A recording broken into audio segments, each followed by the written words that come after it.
Hello mga bros and sisters. So, sa video yan is nagta-touch up ako ng aking bros.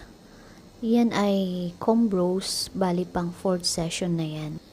Etong bros ko nga pala ay comb bros, combination with microblading and microshading.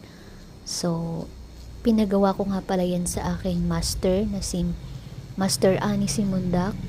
Meron siyang clinic dito sa Posorobio, which is Brows and Lashes of Posorobio. Yan, kung gusto nyo ng perfect na kilay at look natural is mag-PM lang po kayo sa kanya. Search nyo na lang po sa Facebook, Brows and Lashes of Posorobio or Ani Simundak yan. I-PM nyo na lang po siya. Napakagaling po niyang gumawa ng kilay. At sa mga gusto ding mag-enroll, nagtitrain din po siya. Very hands-on po siya sa kanyang mga students like me. And yun, very approachable siya. Kaya hindi ka mahihiyang magtanong kung ano yung mga gusto mong malaman.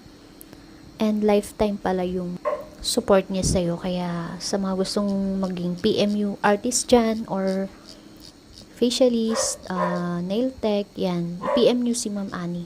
So, balik tayo sa ginagawa ko. Ito ay ano lang, touch up lang yan.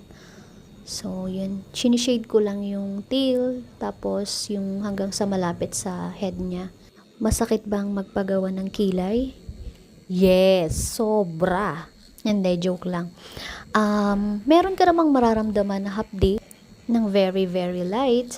Syempre, tiis ganda nga, 'di ba, sabi nila. Yan, sa mga gustong magpagawa ng kilay, PM niyo po ako sa aking Facebook. So yan, fresh na naman ang kilay.